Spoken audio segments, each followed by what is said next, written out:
I want to talk about safeguarding in the Jehovah's Witness organization. So for context, I began studying with Jehovah's Witnesses at age 14, and then less than 6 months later, just after turning 15, I was baptised. So that's roughly 5 months from first contact to a lifelong religious education. And from a developmental psychology perspective, this matters. The prefrontal cortex, or the part of the brain responsible for impulse control, long-term planning, risk evaluation, and weighing future consequences, is not fully developed until the mid-20s, and most neuroscientists place full maturation around age 24 to 26. So at 15, identity formation is still in process. Critical thinking, autonomy, and future projections are still developing. This doesn't mean that teenagers are not intelligent. It simply means they are neurologically still developing. So making a decision like that at only age 15 carries lifelong social consequences. So for me, this means that in Jehovah's Witness world, safeguarding young people or children or teenagers is really lacking, at least from my perspective, from where I'm looking. And we know that the baptism isn't just symbolic, it's a formal dedication that is meant to last a lifetime. And we know if a baptized member later leaves or is expelled or disfellowshipped, there are social consequences, including shunning from family members. And for a minor who is still dependent on family and community, that possibility carries significant psychological weight. And perhaps a better question is asked, how many times do these youngsters feel pressured into getting baptized from the parents on the congregation? So this safeguarding question becomes, can a minor meaningfully consent to a commitment that includes potential social exclusion?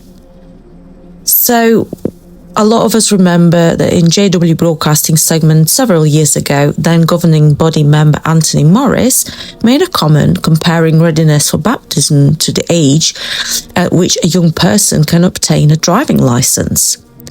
His words were pretty much saying if a young person is old enough to drive, then that meant that they're old enough to be baptized.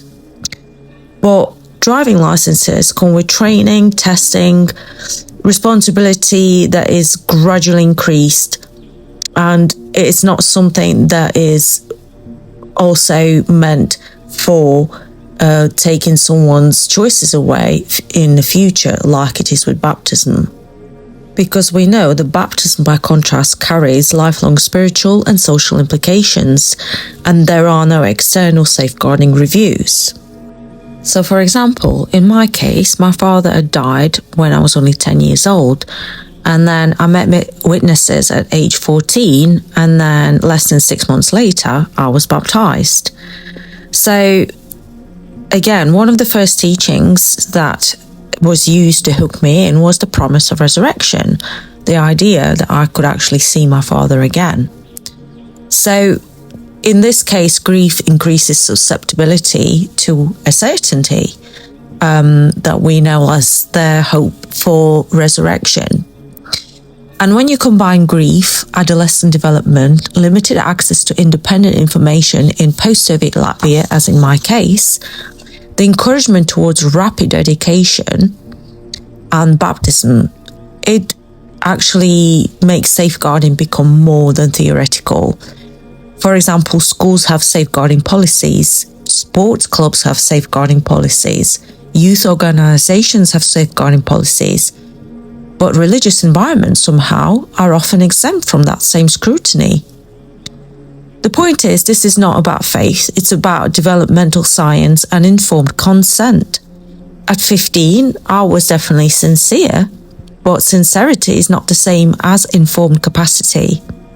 At 15, I made a decision that shaped the next 2 decades of my life, and no one asked whether I was developmentally ready. They just pushed me towards baptism.